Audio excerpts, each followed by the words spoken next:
સ્વાગત છે। ભાજપાના ચાલ ચલન ચરિત્ર અને ચહેરા પર પ્રદેશ કોંગ્રેસ મીડિયા કન્વીનર અને પ્રવક્તા ડોક્ટર મનીષ દોશીએ કર્યા આકરા પ્રહાર। પ્રદેશ કોંગ્રેસ મીડિયા કન્વીનર અને પ્રવક્તા ડોક્ટર મનીષ દોશીના ભાજપાના ચાલ ચલન ચરિત્ર અને ચહેરા પર આકરા પ્રહાર। રાજકોટ ભાજપના નારાજ નેતાઓ દ્વારા પોતાનું મિશન પાર પાડવા માટે ખોડલધામ અને કોંગ્રેસને બદનામ કરવાનો હીન પ્રયાસ। મૂળ ભાજપના ભડકેલા પેજ પ્રમુખ પાસે નામઠામ વગરની પત્રિકાઓ વહેંચાવી અને ખોડલધામ યુવા સમિતિના કાર્યકરોને ફસાવવાનું કોણ કરી રહ્યું છે ષડયંત્ર? તેવો સવાલ પણ કરવામાં આવ્યો। તંદુરસ્ત ચૂંટણીમાં અવરોધ પેદા કરવા પોલીસ તંત્રનો દુરુપયોગ થઈ રહ્યો છે।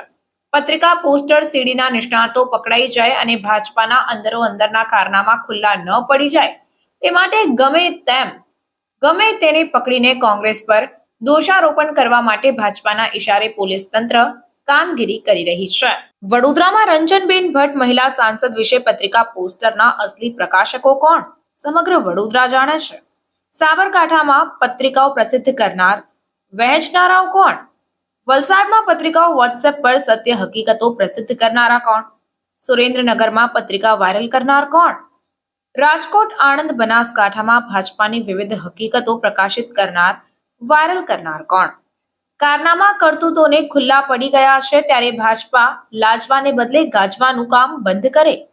ભાજપામાં 3 જૂથ સક્રિય છે। મૂળ ભાજપા આરએસએસના પાયાના કાર્યકરો આગેવાનોનું જૂથ, ભાજપા સરકારના લાભાર્થી સમાના બળે છેલ્લા 15-20 વર્ષથી ટેન્ડર કોન્ટ્રાક્ટ સ્થાનિક સંપત્તિ ભેગી કરીને ત્રીજી જૂથ જે છેલ્લા 10-12 વર્ષમાં પક્ષ પલટુઓ સીધા સત્તાની ખુરશીમાં પગદંડો જમાવનારા વિશેષ લાભાર્થીઓનું જૂથ, તેમ ડોક્ટર મનીષ દોશી દ્વારા જણાવવામાં આવ્યું।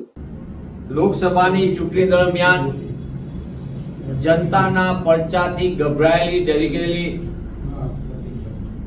અને અહંકારમાં ડૂબેલી ભાજપાના જે પ્રકારના એક પછી એક ખેલ હાલે છે તેની સામે ભાજપામાં જ સક્રિય 3 જૂથોમાં વહેંચાયેલી ભાજપા એક જૂથ મૂળભૂત રીતે ભાજપાની વિચારધારા આરએસએસ સાથેનું સંકળાયેલું આગેવાનો કાર્યકરો જેની અવગણના થાય, અપમાન થાય। બીજું જૂથ ભાજપાની સરકાર સાથે સત્તા સાથેનું લાભાર્થી જૂથ, કોન્ટ્રાક્ટ, ટેન્ડરો અને અન્ય પ્રકારના લાભાર્થીનું જૂથ જે સત્તાલક્ષી જૂથ, અને ત્રીજું જૂથ છે એ પક્ષ પલટુઓનું જૂથ જે સત્તા સાથે મહત્વાકાંક્ષાથી ખરીદાઈને વેચાઈને પાર્ટીના લાભાર્થી બનવા માટે નીકળેલું જૂથ જે અત્યારે સીધું જ આવીને સત્તાની ખુશી। આ 3 જૂથ વચ્ચે ચાલતી ખેંચતાણના કારણે જે રીતના એક પછી એક ઘટનાક્રમ સામે આવે છે। ગઈકાલે રાજકોટની અંદર ભાજપાના નારાજ નેતાઓ અને પોતાનું મિશન પાર પાડવા માટે ખોડલધામ અને કોંગ્રેસને બદનામ કરવાનો હીન પ્રયાસ કર્યો છે। આ એફઆઈઆર કોઈ એક પત્રિકાના નામે ખોડલધામના યુવા આગેવાનો અને કોંગ્રેસ ઉપર દોષારોપણ કરનાર હકીકતમાં મૂળ ભાજપના ભડકેલા પેજ પ્રમુખો નામધામ વગરની પત્રિકાઓ વહેંચાવી અને ખોડલધામના યુવા સમિતિના કાર્યકરોને ફસાવવાનું કોણ કરી રહ્યું છે આ ષડયંત્ર? મારો આપના માધ્યમથી સીધો પ્રશ્ન છે કે નારાજ જૂથે પોતાના મનસુબા પાર પાડવા માટે રચેલા ષડયંત્રમાં એના ખેલાડીઓ કોણ છે જે ખોડલધામના યુવા સમિતિના સભ્યોને એને ફસાવવાનું કામ કરે છે, કોંગ્રેસની ઉપર દોષારોપણ કરે છે। તંદુરસ્ત ચૂંટણીમાં અવરોધ પેદા કરવા પોલીસ તંત્રનો દુરુપયોગ થઈ રહ્યો છે। પત્રિકા પોસ્ટર સીડીના નિષ્ણાતો પકડાઈ જાય અને ભાજપાના અંદરના કારનામા ખુલ્લા ન પડી જાય તેના માટે તેઓ ગમે તેને પકડીને કોંગ્રેસ ઉપર દોષારોપણ કરવા માટે ભાજપાના ઇશારે પોલીસ તંત્ર પણ કામગીરી કરી રહી છે। પોલીસ તંત્રની શંકાસ્પદ કામગીરી ભાજપાના લાભાર્થી થવા માટે એટલે કે સારું પોસ્ટિંગ મેળવવા જે રીતનો ખેલ ચાલી રહ્યો છે તેનો એક ભાગ પેલા વડોદરામાં સૌથી પહેલો થયો લોકસભાની ચૂંટણીમાં, જેમાં રંજનબેન ભટ્ટ મહિલા સાંસદ વિશે પત્રિકાને પોસ્ટર એના પ્રકાશકો કોણ હતા અસલી? સમગ્ર વડોદરા જાણે છે। જે 18 થી 20 માર્ચ 2024 ના આ સમયગાળામાં આખો ખેલ થયો। સાબરકાંઠાની પત્રિકા કાંડ એ આખો પ્રસિદ્ધ ને વહેંચનારા કોણ હતા? વલસાડમાં પત્રિકાઓ વોટ્સઅપ પર વાયરલ કરનારાઓ અને ભાજપાના નવાગંતુકની સામેના તમામ પ્રકારના ખેલ પાડનારા કોણ હતા? સુરેન્દ્રનગરની અંદર ભાજપાના ઉમેદવાર માટે એની પત્રિકા વોટ્સઅપમાં વાયરલ કરનારા કોણ હતા?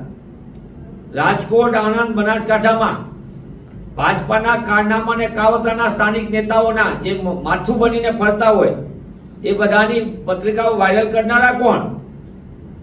અને જ્યારે કારનામા અને કાવતરા ખુલ્લા પડી જાય ત્યારે ભાજપા લાજવાને બદલે ગાજવાનું કામ કરે છે.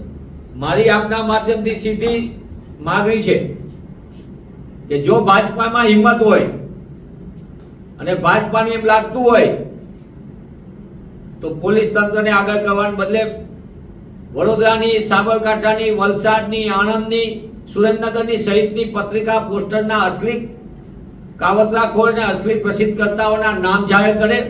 પોલીસે બધા ગોતી લીધા એટલે વડોદરાની તપાસ બંધ કરી દીધી, સાબરકાંઠાની અંદરની પણ તપાસ બંધ કરી દીધી, વલસાડની પણ બંધ કરી દીધી. સુરેન્દ્રનગરનો વોટ્સઅપ મેસેજમાં વાયરલ કરીને જે પ્રકારના એક પછી એક ચહેરાઓ ખુલ્લા પડ્યા એ પણ બંધ કરી દીધું.